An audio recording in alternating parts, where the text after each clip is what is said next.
자, 3프로TV 시청자 여러분, 그리고 경제 신과 함께로 들으시죠. 우리 팟캐스트 청취자 여러분, 그리고 전국에서 또 지구 전 곳곳에서 토요일 아침 8시를 손꼽아 기다려주시는 김프로의 3프로 상담소 찐팬 여러분, 그리고 투자자 여러분, 아유, 이제 꽃이요.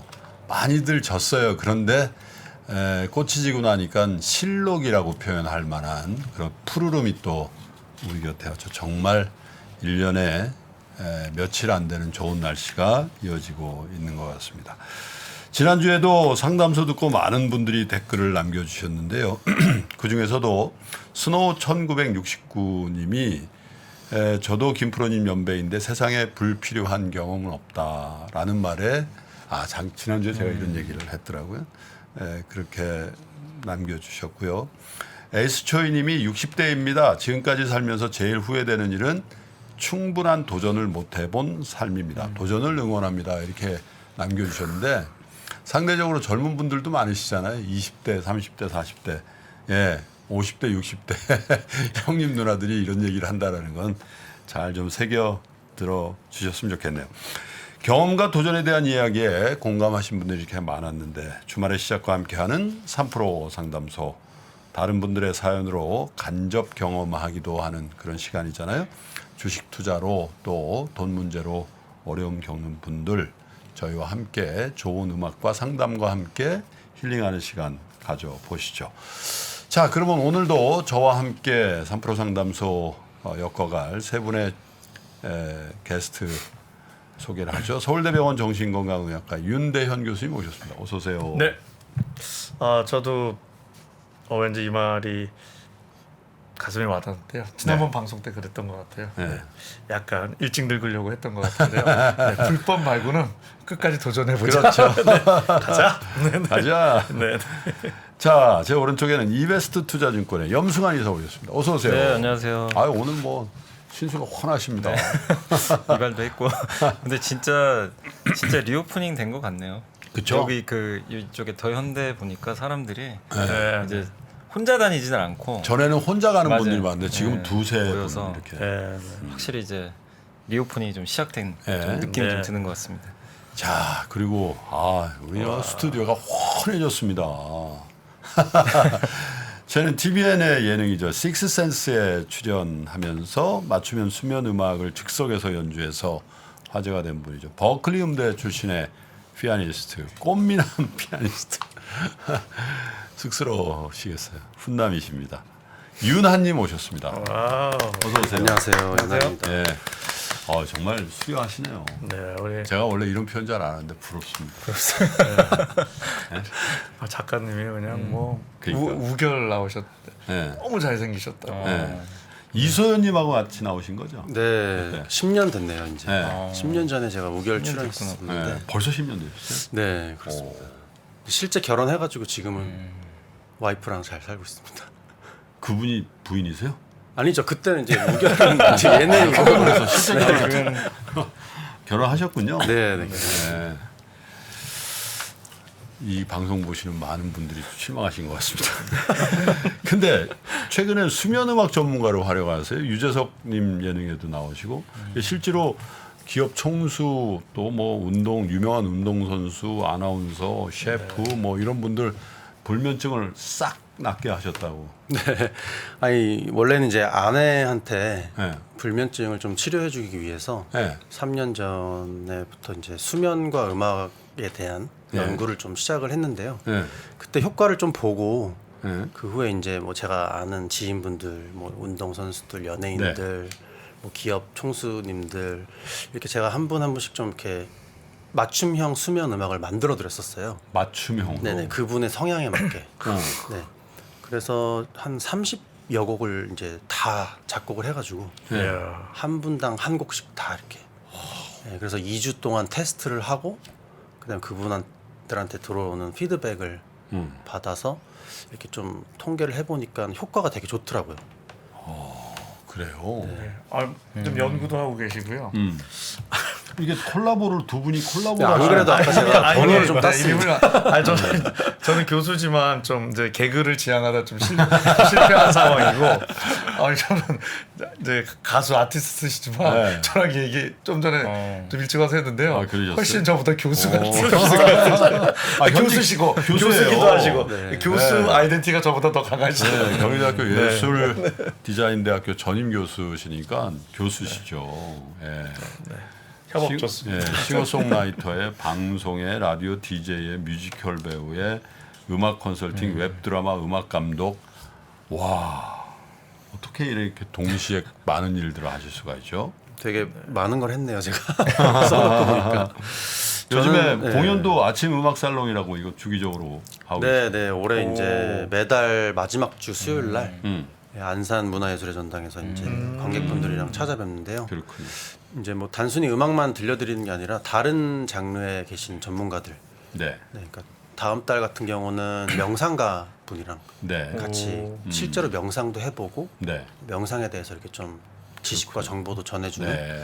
그런 컨셉의 그 콘서트를 지금 하고 있습니다. 주식은 좀 해보셨어요?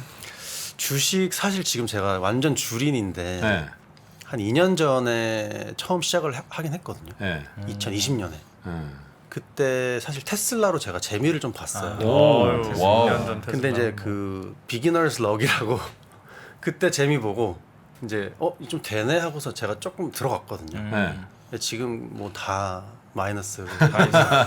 오늘 좀 질문을 드리고 싶어서 이렇게 나왔습니다. 그러면 음악으로 치유는 우리 윤하님께서 하시고 주식으로 치유는 우리 영수관 제가 이사가 하셔서 서로 이렇게 예. 수합을 하셔서 알겠습니다.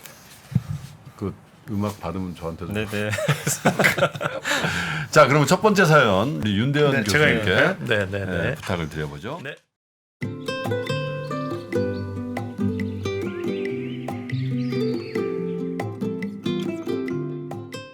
안녕하세요. 올해 46세 딸, 아들 세 아이를 키우고 있는 아빠입니다. 저는 현재 중소기업에 다니고 있으며 2살 적은 와이프는 올 초부터 작은 공인중개사 사업을 시작하였습니다. 아주 많은 건 아니지만 적지 않은 벌이가 있는 평범한 네. 가정입니다. 처음 계좌를 개설하고 주식을 시작한 게 20년 11월입니다. 저는 일반적으로 주식을 하면 망한다는 생각을 강하게 가지고 있는 사람이었습니다. 코스피 최고점은 2000에서 2400 정도일 거라고 생각하고 있었고 코스닥이니 미국 주식이니 전혀 알지 못하며 관심 없이 살아왔습니다. 그러던 어느 날 와이프가 유튜브를 보고 있는데 가진 돈을 일시켜라, 세상을 바꾸는 기업에 투자하라, 커피 사 먹을 돈으로 주식을 사라 등의 주옥 같은 존니 대표님의 얘기가 가슴에 파고들었고 이후 3프로TV를 알게 되면서 주식은 물론 정치, 경제, 사회, 문화, 예능까지 폭넓은 내용들을 접할 수 있어 개인적으로 아주 많은 것들을 알고 배우고 있습니다. 정말 너무 감사하다는 말씀을 드립니다. 저희 현재 투자 현황을 말씀드리면 20년 8월 당시 부동산을 정리하고 나온 돈과 통장 잔고를 합쳐 저와 와이프가 각각 1억씩 주식 투자를 시작했습니다. 오, 많이 하셨네요. 처음에 각각 2억으로. 1억. 네. 가기로. 빚은 없고 레버리지도 절대 쓰지 않습니다. 주식 투자에 대한 부분은 서로 관여하지 않고 각자가 하고 있습니다. 네. 와이프는 싸게 사기 위해 기다릴 줄 알고 긍정적인 생각을 많이 하는 스타일. 또 단기 매매도 곧잘합니다. 수익률 좋으실 것 같은데요. 저는 반대라고 보면 될 것 같습니다. 좀 급한 편입니다. 이런 부분이 수익률 차이로 좀 나타나는 것 같더라고요.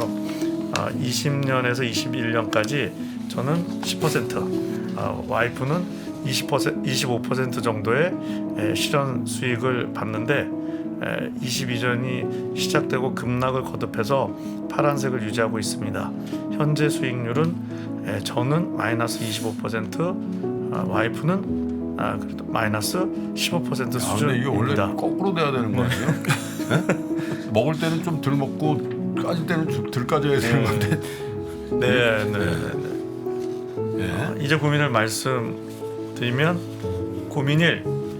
가족이 보유하고 있는 종목들이 동일하거나 유사한 섹터로 장이 올라갈 때는 같이 가서 좋은 건 같은데 빠질 때는 반대가 되니 이런 구성이 좋은 건지 아님 조정이 필요한지 의견을 듣고 싶습니다.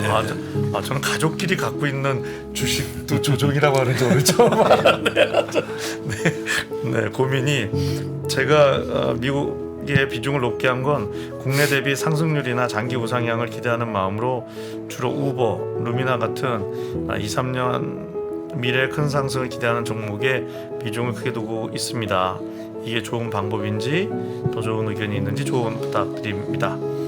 고민 3. 현재 2억으로 투자한 금액을 10년 후에 20억, 10배 목표로 잡고 있습니다. 목표 도달하기 위해 필요한 덕목과 피해야 할 것에 대해 조언 부탁드립니다. 마지막으로 제가 결혼한 지 올해 19년째 됐습니다. 돈에 대한 관념이 전혀 철없는 저와 결혼하고 지금까지 잘 우리 가족을 만들어준 와이프에게 꼭 감사하고 사랑한다고 얘기하고 싶습니다. 그리고 사진을 보내주셨는데 기억나요. 네, 너무 형님이랑 찍었을 네. 네. 너무 보기 좋은 그 세 가족이어서 그 주말에 네. 제가 사진을 찍었던 기억이 나는데 이런 분이셨군요. 근데 뭐 잘하고 계시는 것 같은데 어쨌든 그 부인이 훨씬 더 네, 맞아요. 투자 실력은 뛰어나신 것 같아요. 조언을 좀 주세요. 네, 일단 이제 세 가지 고민 좀 주셨는데 첫 번째가 이제 가족이 보유하고 있는 종목들이 동일하거나 뭐 유사한 섹터로 장이 올라갈 때는 이제 같이 가서 좋은데 빠질 땐 반대가 되니. 그러니까 이게 사실 이제 그 각자 하는 거기 때문에 저는 이제 각자의 뭐 성향 차이는 분명히 있다고 생각하고 지금 스타일대로 하신다면 그냥 그게 뭐 같은 쪽으로 가고 뭐 서로 반대방으로 그건 큰 의미는 없는 것 같고요. 만약에 그런 게 좀 싫으시면 그냥 한 분이 하셔야 되겠죠, 사실은. 그래서 그거는 뭐 성향 차이니까 너무 고민할 필요는 없는 것 같고 두 번째 질문이 이제 뭐 우버나 루미나 같은 종목에 이제 내가 2-3년 미래를 보고 투자하는 게 맞는 방법인지. 근데 결국엔 이제 저는 항상 그 말씀 좀 해드리고 싶어요. 이제 많은 분들이 이제 한국보다는 미국이 더 좋다. 뭐 실제로 그런 경우도 많았고, 근데 저는 좀 고정관념으로 생각하는 게 최근에 보면 뭐 엔비디아도 고점에서 무려 30% 이상 빠졌거든요. 그러니까. 추풍 낙엽이더군요. 네, 그러니까 꼭 미국이라고 해서 무조건 다 된다. 이거보다도 미국이든 한국이든 어쨌든 지금 시장 보면은 뭐 오히려 뭐 주가 올라가는 기업은 올라가고 또 그동안 한 10년째 달렸던 기업들 중에 빠지는 기업은 또 굉장히 많이 빠지거든요. 그래서 너무 미국이 더 좋다 이런 고정관념을 좀 가지실 필요는 저는 없다고 좀 생각을 하고, 그리고 이제 이거를 내가 장기 투자한다고 좀 고민을 하신 것 같은데 우버나 루미나, 그러니까 제가 좀 그걸 좀 묻고 싶어요. 이 우버나 루미나를 제대로 알고 계시는지가 좀 궁금해요. 그러니까 왜냐하면 한국 기업도 뭐 마찬가지지만 주식 투자할 때는 기업을 알고 투자하는 게 맞잖아요.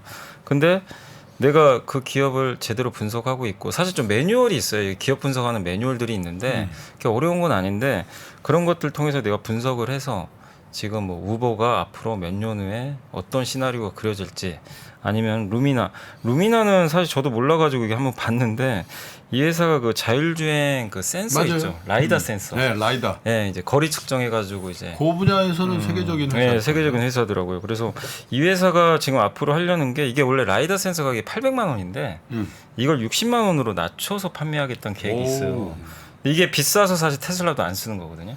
테슬라는 근데 카메라를 카메라만. 근데 그 이유 중에 하나가 라이더. 레이더. 네. 너무 라이다라고 있어요. 네. 근데 이제 그게 너무 비싸니까 이거 안 쓰겠다 했는데 이제 이 회사가 막 이렇게 낮춰버리면 굉장히 이제 선택지가 넓어지겠죠. 근데 이제 제가 봤더니 주가가 그 2020년 말에 한참 좋을 때 이게 $40가 고점이었고요. 지금 몇 달러냐면 $15까지 떨어졌어요. 어우, 3분의 1 이렇게 더 좋은 거의. 기업이라고 하는데도 근데 물론 아직 적자입니다.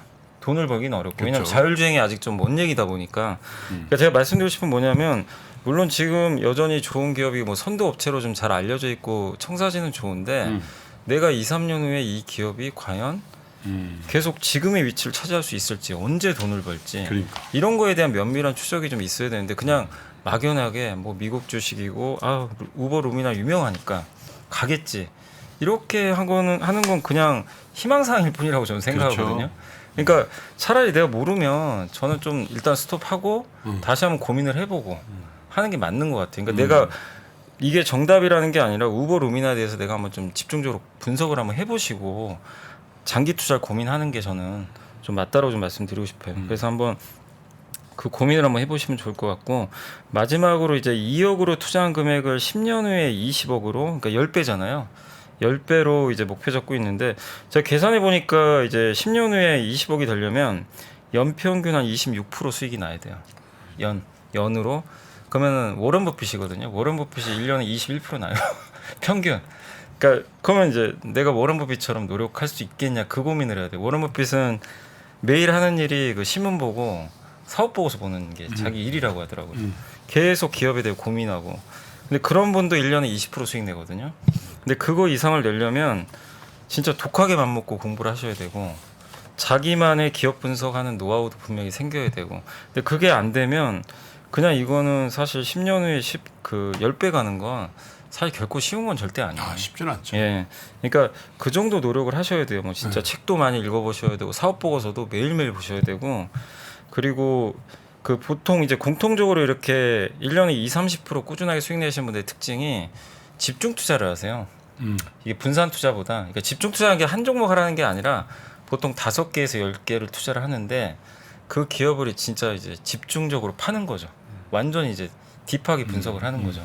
이제 그걸 이제 집중 투자라고 하는 건데 그 정도로 내가 1년에 그러니까 내가 잘하는 기업 최소 5개 정도만이라도 제대로 분석을 해서 한번 해보세요. 근데 하시는 건 좋은데 너무 막 10배 이렇게 잡지 마시고 제대로 진짜 한번 분석을 해보시고 투자를 한번 해보시는 것도 좋다. 근데 이게 하다가 또 안 되는 경우들도 있어요. 그러니까 너무 그냥 수익률에 연연하지 마시고 한번 최소 1-2년 정도는 진짜 너무 많은 기업 하지 마시고 내가 좀 공부하고 싶은 기업들 몇 개만 딱 추려가지고 제대로 한번 분석을 해보자.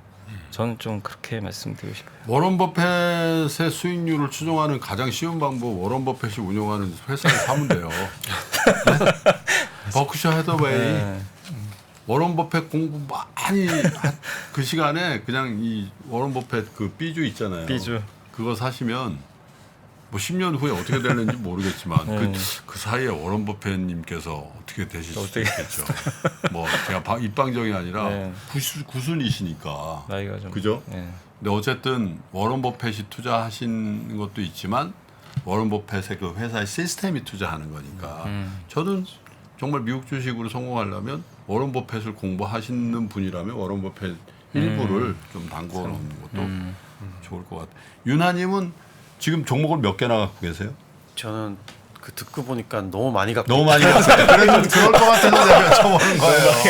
네. 아니, 그러니까 저는 사실 재테크 뭐 이런 게 되게 보수적인 스타일이어가지고 네. 저희 부모님을 보고 자라서 그런지 모르겠는데 굉장히 좀 그냥 은행 적금 네. 뭐 이런 거 연금 이런 네. 거에만 거의 다 올인돼 있었었는데 최근에 워낙 주식이랑 이런 게 또 막 우리나라에서 붐이었잖아요. 그렇죠.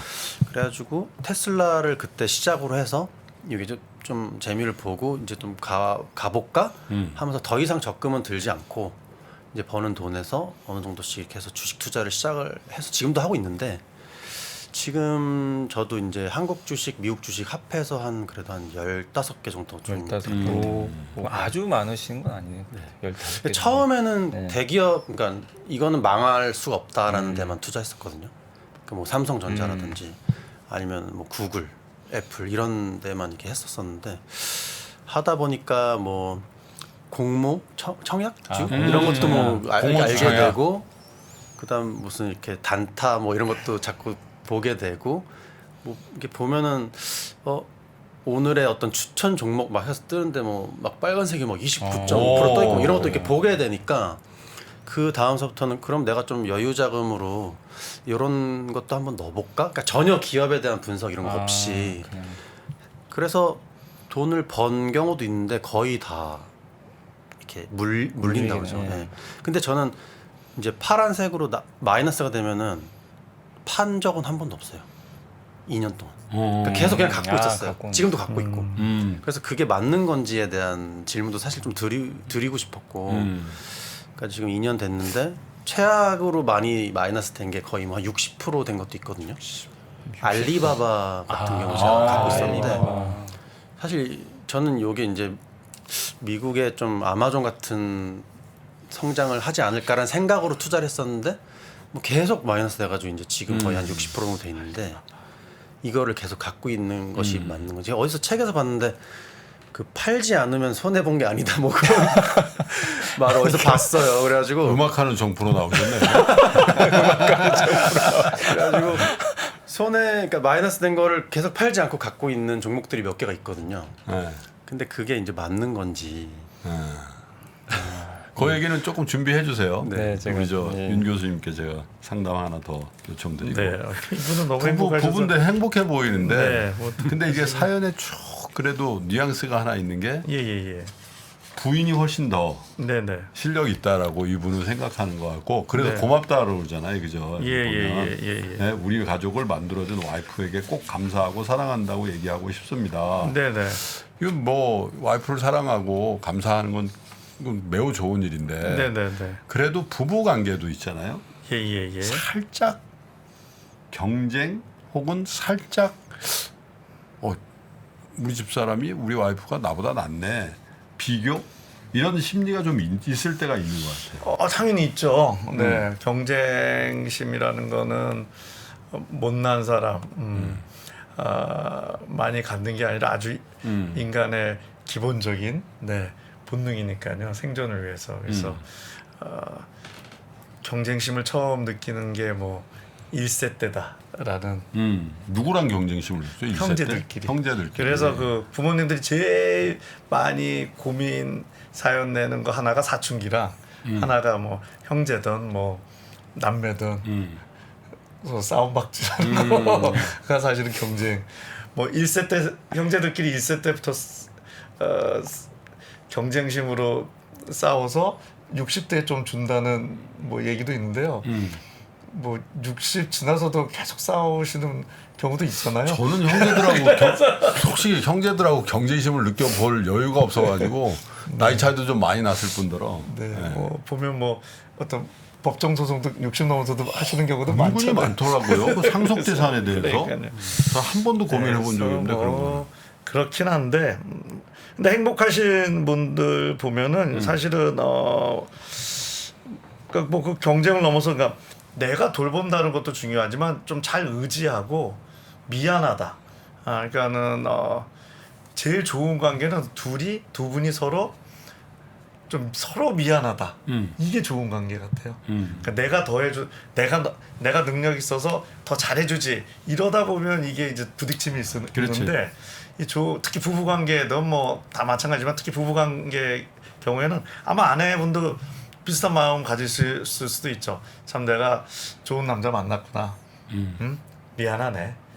뭐 남편분도 참 내가 좋은 아내 만났구나. 아유 미안하네. 더 좋은 남자 만날 수 있을 때 이러면 옛날 말로 왔다다. 왔다는 아세요? 무슨 말씀인지? 알죠. 따봉. 아니 일본 말은 아니죠 왔다가. 몰라요. 일본 말 같은데요. 일본 말인가요? 일본 말 같아요. 베스트다. 이거 편지 베스트다. 네. 제일 좋다. 네. 왜 그런 말들이 튀어나오지? 네. 그래서 저는 약간은 서로에게 미안한 보완적인 관계. 사람들이 네. 만나면 참 좋은 것 같아요. 네. 보니까 성격이 급한 분은 약간 성격이 차분하고, 그죠? 뭐 이렇게 약간 그 의욕적인 분은 약간 좀 너그러운 사람을 만나고 그런 게 부부 사이를 조금 더 건강하게 할 수 있지 않나 그런 생각이 드는데 이렇게 하십시다. 저희 건반이 보여서 제가 아까 유나님의 그런 상담을 우리 염수관 이사께 부탁드릴까 하다가 일단 연주를 한 곡 듣고 일단 듣고 갑시다. 일단 자야겠습니다. 저는 자, 첫 번째 연주곡 소개 좀 해주세요. 네, 슬리핑 사이언스라는 곡입니다. 수면 과학인데요. 제가 이제 아내에게 처음으로 어떻게 보면 임상을 했던 그 테스트의 그 곡이고요. 실제로 저도 이 곡을 듣고 많이 자고 오늘 틀고 그냥 이제 들으시면 그냥 뭐 많이 들어봤던 피아노 잔잔한 곡이라고 생각하실 수도 있는데 뉴에이지풍의 연주곡이라고 생각하실 수도 있는데 여기에는 제가 설정해 놓은 그런 어떤 헤르츠라든지 조성, 템포, 박자 이런 것들이 사람 수면 시의 심박수랑 그런 것들을 계산해서 제가 기능적인 음악을 만든 겁니다. 그 거기에다 더불어서 플러스로 듣기에도 좋은. 아, 이거 방송 사고 날 것 같은데 3명 다 그냥 코 고는 거 아니야? 자, 그러면 윤하님의 첫 번째 힐링 연주곡 슬리핑 사이언스 수면 과학이라는 음악인데요. 여러분 마음을 편안하게 하시고 릴렉스 하시면서 청취자분들도 네. 다시 잠깐 주무시면 좋겠네요. 주무셔서 3% 상담소를 더 못 들으셔도 제가 뭐라고 안 하겠습니다. 박수를 청해 듣겠습니다.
아, 나 진짜 깜빡 졸았네.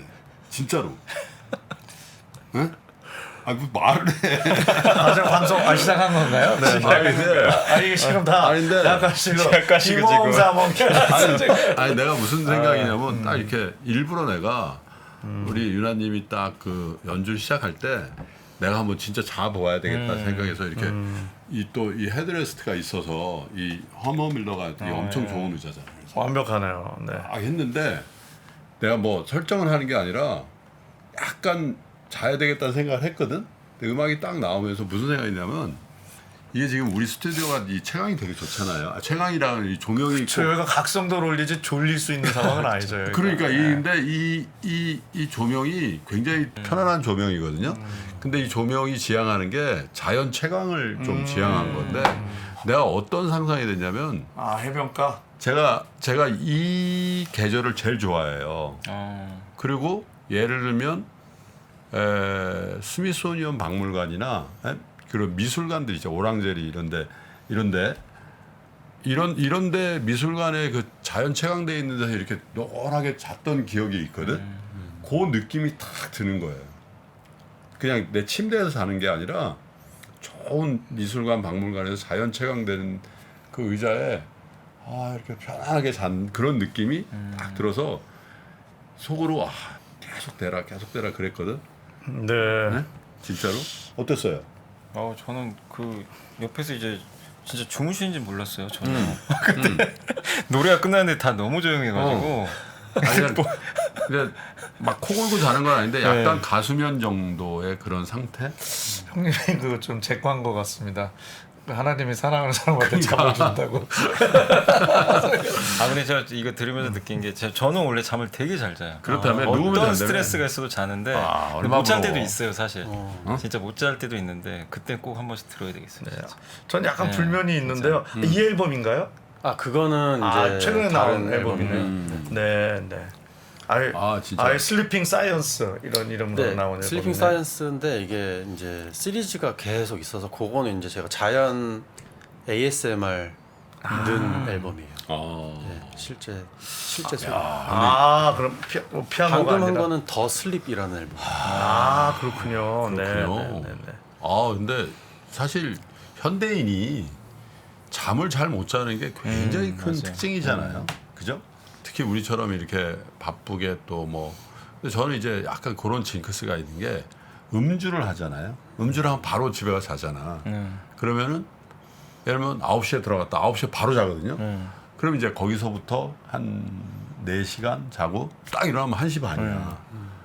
거기서부터 잠이 안 오면 이제. 근데 그때 우리 윤 교수께서 해주신 말씀이 굉장히 위안해요. 5시간 잤잖아요. 1시든 2시든 일어났으면 5시간 잔 게 중요한 거지 몇 시에 일어났는지 중요치 않다. 그래서 그 얘기를 듣고 나서는 내가 잘 만큼 잤지. 그리고 이제 음악을 듣거나 유튜브를 보거나 뭐 책을 보거나 그렇게 하다가 또 잠이 들더라고. 근데 그 전에 그 얘기를 듣기 전에는 나 왜 1시 반에 일어났지?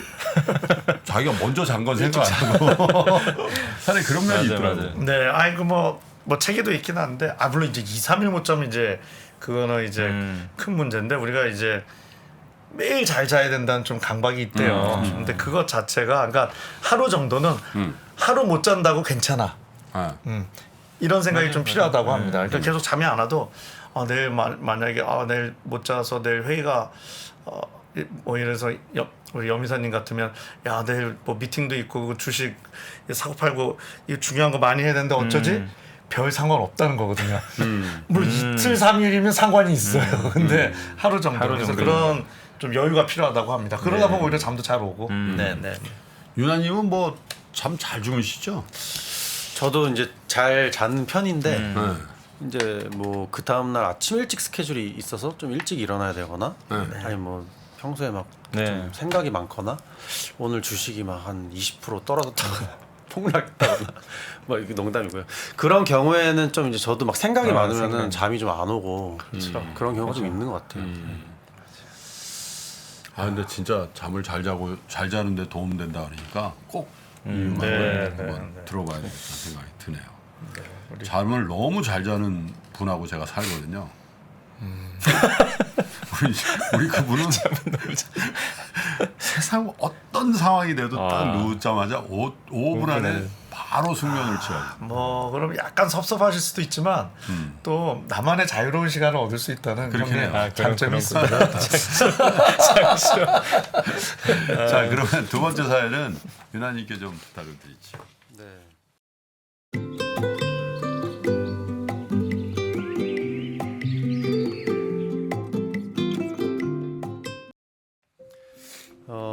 남자분이신 것 같은데요. 안녕하세요. 저는 독립해서 부모님과 떨어져 살고 있는 30살 직장인입니다. 부모님 댁과는 거리가 멀고 저도 항상 바쁜 편이라 명절과 연말에만 집에 찾아가는 편인데요. 지난 연말에 어머니께서 갑자기 저에게 주식에 대한 화두를 던지시더라고요.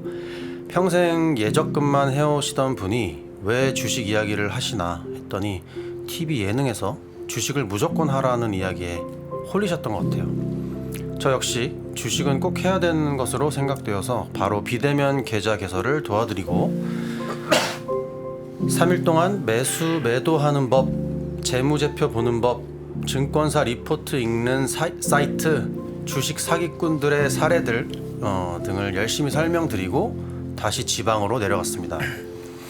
그런데 아시다시피 1월부터 수급 이슈, 양적 긴축, 시그널로 인해서 내리꽂기 시작했고 어머니의 계좌도 파랗게 질려가는지 주말마다 저에게 전화하시며 우울해하시더라고요. 아이고. 생각해보니 버스비 아끼시겠다고 몇 킬로를 걸어가시고 할인 쿠폰, 카드사 포인트 빠짐없이 챙기시면서 장 볼 때도 몇백 원 더 싼 걸 고르시던 분이셨는데 주식은 하루 사이에 몇십만 원이 왔다 갔다 하니 스트레스를 많이 받으시겠다 이런 생각이 들더라고요.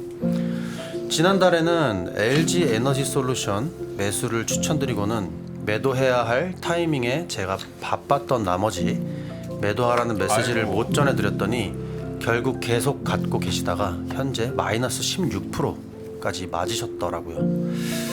좀 올랐을 때 팔지 그랬냐고 전화를 드렸더니 너가 팔란 말이 없어서 기다렸지 하시면서 역정을 내시더라고요. 어머니께 스트레스만 드리고 케어도 안 되는 것 같아서 손실금만 제 돈으로 좀 메꿔드리고 주식을 그만두게 하는 게 나을지 고민입니다. 라고 보내셨습니다.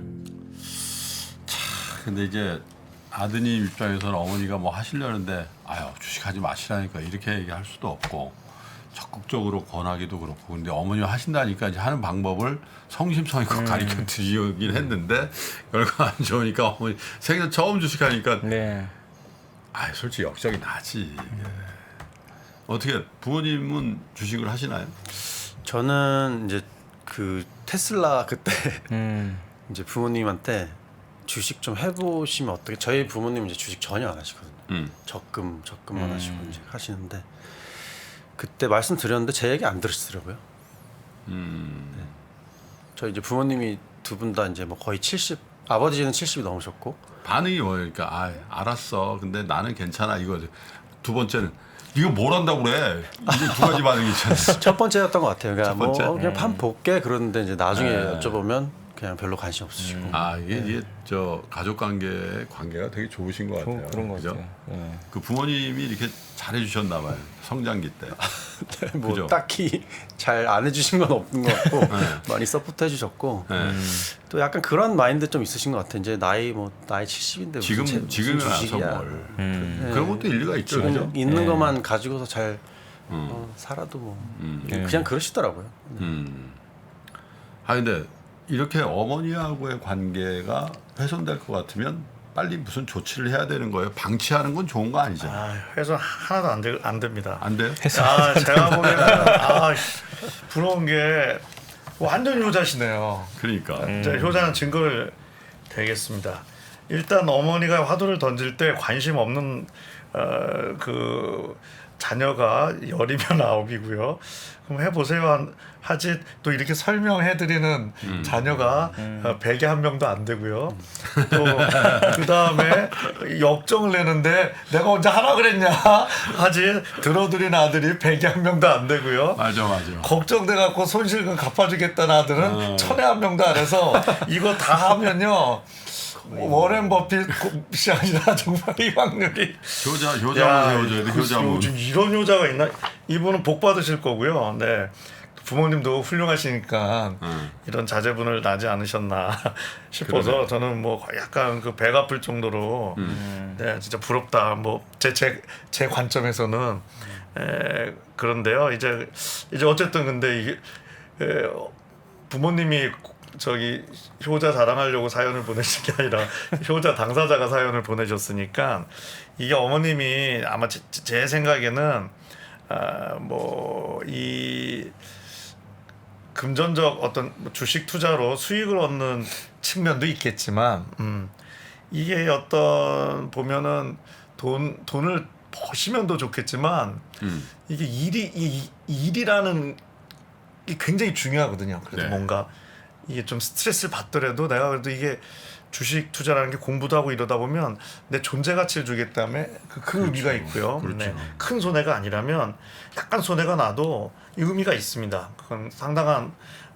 내 삶의 뭐 앞에서 얘기했지만 도전 같은 의미를 주고, 세 번째는 그냥 좀 손해를 봐도 아니 어차피 자식 보고 싶어갖고 용돈도 줘서 내려오라 할 판인데 이것 때문에 자녀랑 만약 아드님이랑 뭐 아드님이랑 또 커뮤니케이션도 많이 할 수 있고 뭐해서 사실은 이 얻는 게 많기 그렇죠. 때문에 네.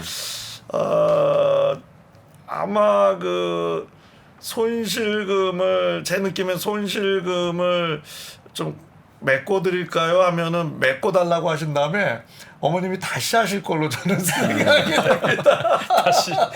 그래서 그냥 그러지 마시고 좀 이렇게 가이드라인을 줘서 어머님 이 선에서 하시라 하면서 계속 좀 그러니까. 즐겁게 즐거운 수준으로 좀 이렇게 어떤 뻔하게 그 수준으로 대화도 하면서 이렇게 좀 해나가시는 게 아니, 어떨까 그러니까 지금 좋습니다. 딱 손실금을 메우는 것보다 네, 이렇게 네. 얘기를 하는 거지. 어머니 걱정하지 마세요. 궁극적으로 잘못되면 제가 다 메꿔드릴 테니까 그냥 손실 나도 열심히 해보세요. 이게 뭐 금액이 그다지 크지 않은 것 같아요, 그죠?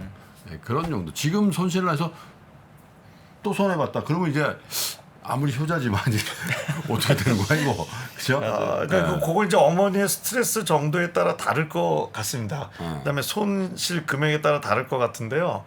이게 손실금을 이제 메꿔 드린다는 것 자체가 그 또 재미가 없어지는 부분이 있어서 그러니까.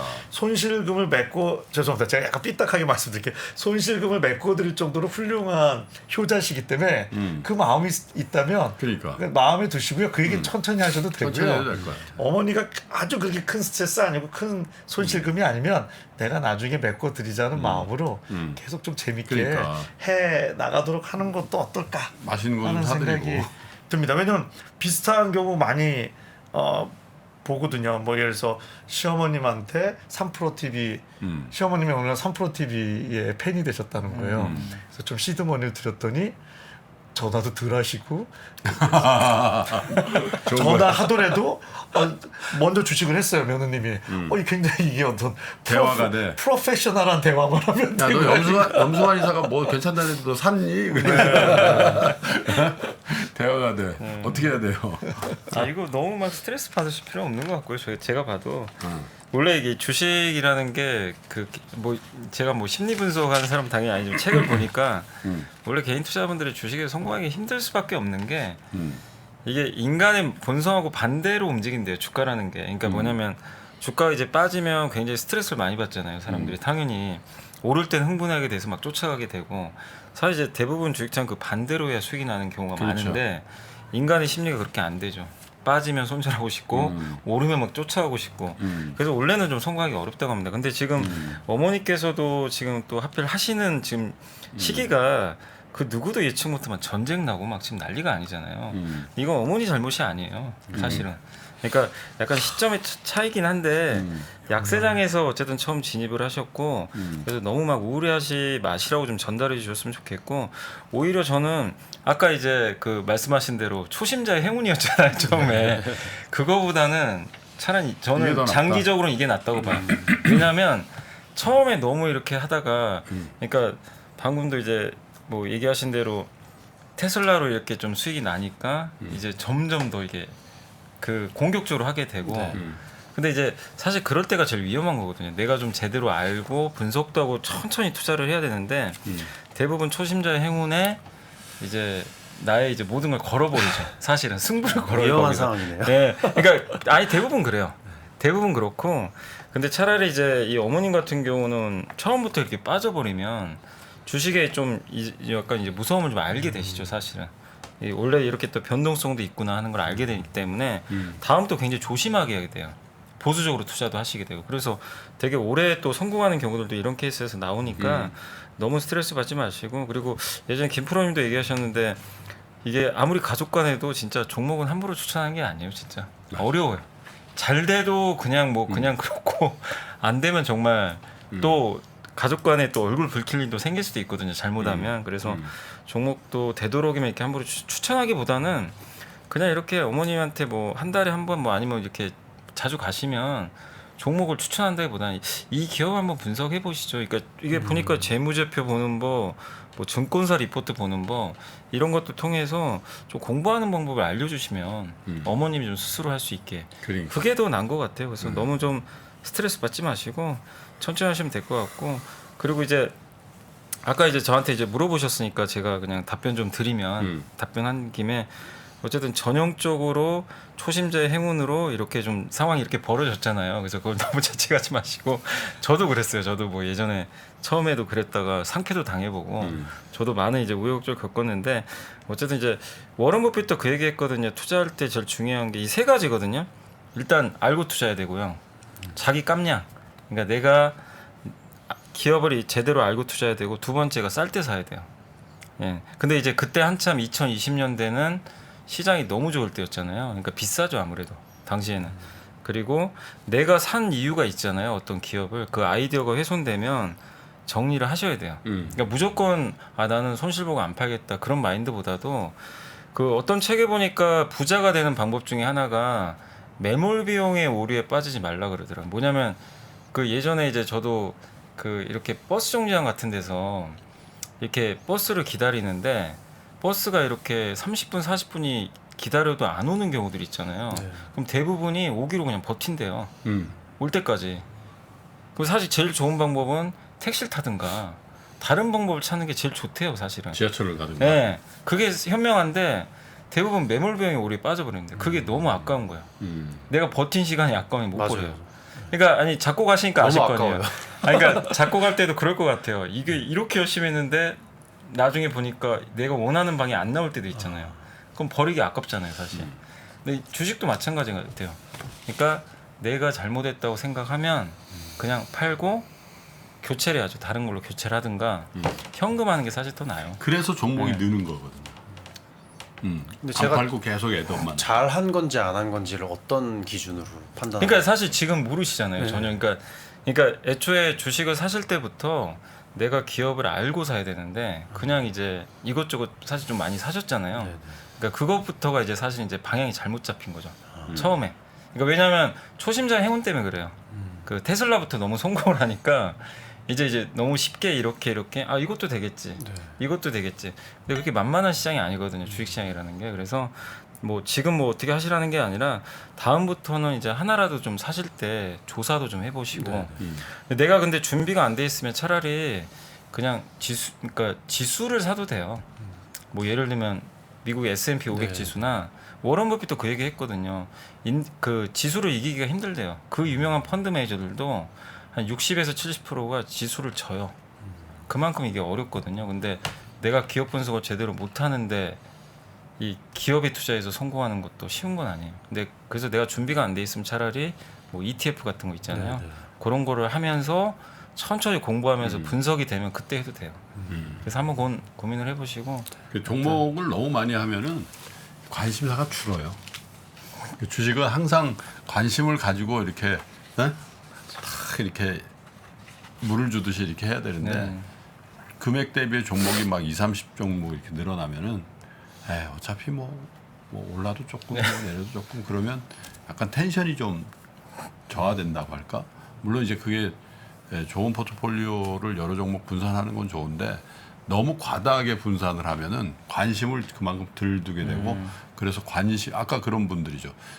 이렇게 팔아야 될 때 안 팔게 되고 네. 그죠? 그러다 보면 언제 팔게 되냐면 막 빠질 때 있잖아요. 그럴 때 이제 위기 의식을 놓고 주식 아니나 봐. 그리고 일괄돼서 다 팔고 이제 주식을 고만하게 되는 그런 상황도 벌어져. 저는 여간에선 10종목 이상을 가져본 적이 없는 것 같아요. 지금까지. 지금도 10종목 그 정도? 네, 그 정도가. 10종목 이상 갖고 가면 뭐가 있는지도 잘 모르게 되고 조금 덜 관심 갖게 되는 것 같아요. 그래서 뭐 그 이제 가지고 계신 게 좀 많으시니까 어느 정도 한 15개 갖고 계시잖아요. 근데 네, 그 중에서 미국, 사실 한국 뭐 합하면은 15개 네. 정도 됩니다. 근데 미국은 사실 좀 알기가 어렵잖아요. 사실은 우리가 정확히. 근데 한국은 이게 전자공시 같은 데 들어가 보시면 사업 보고서 같은 게 있어요. 그러니까 적어도 하나씩이라도 한번 내가 가지고 있는 거라도 네. 사업 보고서 보고 뭐 하는 회사고 돈은 얼마 보고 이 정도라도 좀 알아주면 내가 그리고 거기에 그 사업 보고서 좋은 게요. 회사 경영진이 자기 회사 진단까지 다 해줘요. 지금 어떤 상황이고 우리 회사 이만큼 수익 났고 앞으로 어떻게 될 것 같습니다. 산업은 어떻습니다. 그럼 그거 읽고 내가 공감이 되면 사실 더 사도 되는 거거든요. 이거 괜찮네, 싸네. 근데 이제 거기에 공감을 못하고 아 이건 아닌 것 같다. 그러면 또 약간 손절해서 그렇죠. 다른 걸 하셔도 되고. 그러니까 지금부터 너무 급하게 하지 마죠. 한 종목이라도 한번 공부를 가지고 있는 것부터 한번 해보시면 좋을 것 같아요. 감사합니다. 제가 간단히 1분만 주식 말고 네 부모 자녀 관계 말씀드리면 네. 너가 팔라는 말 없어서 이 얘기가 저는 왜 이렇게 자주 요즘 왜 이렇게 연락이 뜸했냐로 전 들렸습니다. 요즘 연락. 그래서 저는 부모님들이 열심히 키운 자녀 뭐 나름 성공했는데 섭섭하다 오시는 거의 내용을 크게 요약하면 하나가 연락이 없다. 두 번째 제일 듣고 싶은 말이 예를 들어서 어머님이라고 하면 어머님 덕분에 성공했다인데요. 이게 의외로 하기가 어려운 게 그 어머님이 그 얘기를 듣고 싶을 때 예를 들어서 아들이라고 치면 아들이 일단 너무 제일 바쁠 때야. 그렇지. 그래서 전화하기가 어렵고 여기도 그렇지만 너무 바빠서 두 번째가 고맙단 말이 잘 안 나와요. 왜냐면 너무 바빠서 힘들어서 마음의 고마움이 이게 잘 안 생길 때야. 그러다 보니 이게 미스매치가 생기거든요, 사실. 근데 한 구석엔 있는데 그래서 좀 뭐 아드님들한테 얘기하면 네, 자주 전화 드리고 이게 의외로 어렵습니다. 그래서 자주 전화 드리는 것도 없고요, 어렵고요. 어머니 때문에 잘 됐단 말 나오는 게 쉽지가 없습니다. 왜냐면 현업에선 지쳤기 때문에 이 고맙단 말이 이게 쉽게 나오기가 어렵거든요, 사실은. 느끼긴 하지만 표현한다는 게 해서 그냥 그 얘기 좀 드리고 싶네요. 그러니까 저도 한 가지 말씀드리면은 그 가족 특별히 연세가 많으신 부모님한테는 겸손하면 안 됩니다. 제 생각에. 아, 좋은 말씀입니다. 그 부모님 앞에서 너무 겸손한 사람들이 있어. 완전 겸손하지 말라. 그거 완전 좋은 제가 얘기인데 적어놔야겠다. 예를 들면 자기가 이제 직장에서 뭐 좋은 일도 말씀입니다. 있고 나쁜 일도 있잖아요. 주로 직장에서 안 된 일 위주로 막 말씀을 드리는 사람도 뭐 있고 앞에서 겸손하지 사업을 말라. 해도 좋은 말씀. 장사가 뭐 그냥 그렇죠. 뭐 장사 잘 된 거 위주로 말씀드리고 직장에서도 제가요 뭐 이렇게 됐고요. 근데 그게 허물이 아니라는 거지. 부모님 좋은 특히 말씀입니다. 연세가 많으신 부모님한테는 자랑을 많이 해라. 그 자랑한 만큼 부모님은 부모님의 자랑이 되잖아요. 그래서 지금 저는 뭐 부모님이 안 계시지만 너무 좋은 말씀입니다. 부모 앞에서 겸손. 부모 앞에서 너무 겸손한 거야. 딴 데서 겸손해야 되는데. 너무 좋은 말씀입니다. 저도 너무 너무 좋은 공감하는 말씀. 게 저희 어머니는 전화하시면은 요즘 뭐 좋은 일 없니? 이거 먼저 물어보시죠. 그렇죠. 그거 좋은 일 얘기하라는 얘기. 네네. 그래서 저는 뭐 이거 했고 저거 했고 이걸 할 계획이고 막 다 얘기해요. 그러면은 알았어. 그리고 끊고 그 다음에 또 전화해서 뭐 좋은 일 없니? 그러니까 항상 그게 안부 인사예요. 저는 정신과 의사인데도 뭐 매일 전화하긴 합니다. 어머니 혼자 계셔서 뭐 그것까지는 좋은데 이런 소리 하면서도 요즘 어때 그러면 아직도 엄마한테 이게 힘들어 이래야 어떻게 힘드니? 그래서 참 내가 하면서도 한심하다 내가 아이고 한심하다 그러니까 여러분 진짜 힐링 되시겠다. 왜냐면 우리나라 서울대학교 정신건강의과 윤대현 교수가 일부 힐링이 되시는 것 같기도 하고 너무 걱정 저는 한심하고 왜 이게 어머니 때문에 고맙단 말을 못하고 그러니까. 이딴 소리 나고 있을까 네. 한심합니다. 네. 여러분 다 뭐 윤 교수님 보다 훌륭한 아들이라고. 근데 또 자랑도 자랑이지만 또 힘든 얘기도 또 할 수 있는 거죠. 자, 두 번째 힐링 연주곡을 들을 텐데 이번에도 잠이 잘 오는 노래인가요? 이번에는 수면 음악은 아니고요. 네. 제가 2016년도에 제주도에 가서 작곡한 곡입니다. 사려니 숲길이라는 곳 혹시 가보셨어요? 사려니 숲. 사려니 숲길. 네네네. 좋죠. 거기에서 가봤는데요. 네. 위치가 어디쯤입니까? 저는 자주 가봤죠. 한라산 올라가는 중산간 쪽에서 저쪽 어디 쪽으로 가다가 있나 저쪽에 서귀포에서 저쪽 어디라고 해야 되나 성산 가다가 맞아요. 그쪽 어딘가로 빠지게 되죠. 산군불이 가는 맞아요. 길목에 있는데요. 거기 이제 엄청 높은 삼나무 숲 사이로 나 있는 이제 숲길 이름이 사려니 숲 길이라는 사려니 곳인데 숲길이죠. 네. 제가 그때 약간 눈 올 때 갔었거든요. 그때 느낌을 이제 곡으로 표현한 곡인데 트레킹하는 길인가요? 아니면 그렇죠. 트레킹도 있고 뭐 약간 편안하게 산책할 수 있는 편안한 그런 길이에요. 길도 있고요. 네. 이제 제주도에 가시면 이 곡이 되게 많이 나와요. 여기저기서. 네, 지금도 나오고 있고. 모르고 많이 들었겠네 우리가. 네, 뭐 광고에도 많이 나왔던 곡이고. 네. 근데 이제 오늘 좀 힐링 또 음악으로 좀 치유 이런 느낌으로 곡명이 있나요? 곡명이 사려니 숲입니다. 사려니 숲. 아이고 제주도가 제주도 여러분 다 제주도 가시는 겁니다 지금. 개업할 때 동업해야 될 것 같습니다. 원장님을 모시고 제가 부원장. 자 그러면 뭐 주무실 필요까지는 없지만 릴렉스 하시면서 여러분 바쁘셔도 제주도 못 가시잖아요. 사려니 숲길을 걷는 그 연상을 쭉 하시면서 유나님의 사려니 숲길 청해 듣도록 하겠습니다. 박수로 부탁할까요?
네. 저는 뭐 사실 제주도를 다른 분보다는 많이 가는 편인데 한 2주, 3주 전에도 그 저희 집 사람하고 이제 제주도 1박 2일을 가서 제가 좋아하는 코스가 그 제주도 둘레길 7코스가 있거든요. 거기가 이제 그 서귀포에서 쭉 걸어서 저기 강정마을까지 이렇게 걷는 길이 있어요. 거기 주변을 이제 걷는데 이틀 동안 한 3시간 반씩을 걷는데 자연의 치유 기능이 있다라는 걸 참 느끼게 되는 것 같아요. 아, 근데 너무 막 지치고 힘들었는데 한 3시간, 4시간씩 이렇게 둘이서 걸으면서 뭐 바닷소리도 듣고 이렇게 사람들도 보고 또 날씨가 너무 좋아서 한라산을 사실 서귀포에서 뚜렷한 이 한라산의 모습을 보는 게 이렇게 쉽지 않거든요. 근데 이틀 동안 한라산을 이렇게 보고 이렇게 걸으면서 참 그냥 치유가 된다라는 느낌인데 그러고 나서 제가 기억해 보니까 이 음악, 이 피아노 연주곡을 무슨 카페나 어떤 길에서 꽤 많이 들었던 거 전 몰랐어요. 이게 사려니 숲길인지. 예. 두 분도 사려니 숲길은 꼭 제가 추천드리는데.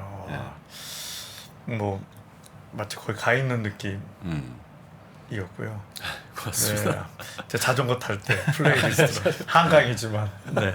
그리고 아까 살짝 얘기했더니 또 이거 좀 하신다고 그러셔서 우리 저 벌써 전화번호 땄거든요. 제가. 그러니까 우리 윤 교수님하고 저의 게스트의 이런. 게스트 좋은 게스트 뭐 이 선별의 방법이 여러 가지가 있죠. 음악성 뭐 또 대화의 수준 근데 마지막은 항상 너무 뭐 잘생기시고 그러니까. 그걸 뭐 혹시 그 대충 그 연령대가 어떻게 되세요? 저희 올해 40입니다. 네. 아이고. 그거 왜 물어봤어요? 너무 어리면 좀 얼마나 같이 먹기 어리면? 미안한데 뭐 마흔이면 뭐 그냥 형 동생 할 수 있겠네. 좋은데 한 건데 저희가 아니까 네. 조만간 연락. 뭐 매시게스 좋습니다. 불러주십시오. 유나님의 두 피아노 연주곡을 들으니까요. 저도 제주도에 사려니 숲길도 가보고 싶고 또 그러니까요. 정말 채광 좋은 그 무슨 미술관 이런 데서 꾸벅꾸벅 졸면서 멍도 때려보고 싶고 그런 생각이 드는데 아무리 바쁘고 또 분주한 일상이지만 여러분 좋은 잠 주무시기를 바라고요. 또 그런 좋은 잠을 주무시려면 일단 마음의 평화가 있어야 되잖아요. 그래서 주식도 그렇고 또 비즈니스도 우리를 굉장히 힘들게 하지만 우리 스스로의 건강과 또 정신적인 건강을 지키려는 노력은 우리가 또 꾸준히 해야 될 것 같습니다. 바야흐로 이제 봄의 절정으로 가고 있는 것 같죠. 아침 저녁으로 그래도 좀 쌀쌀하니까 환절기니까 여러분 감기 조심하시고요. 또 코로나 이제 뭐 마스크도 벗는다고 그러지만 어쨌든 안 걸리신 분들은 끝까지 안 걸리시고 그냥 끝나시기를 바라겠습니다. 이번 주는요 저희가 일부 순서로만 여러분 인사를 드릴게요. 왜냐하면 다른 프로그램도 준비된 게 많아서 이번 주는 두 분의 사연과 또 두 곡의 이 좋은 연주곡으로 인사를 드리겠습니다. 두 분도 오늘 수고하셨고요. 네. 다음 주에 또 건강한 모습으로 인사드리겠습니다. 다음 주에 다시 뵙겠습니다. 고맙습니다. 네. 감사합니다.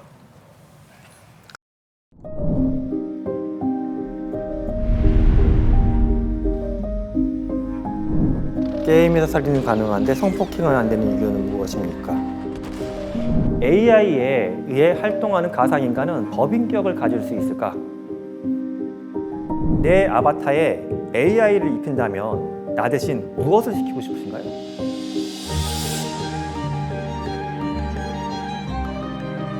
질문 자체를 만드는 걸 질문으로 드리고 싶었어요.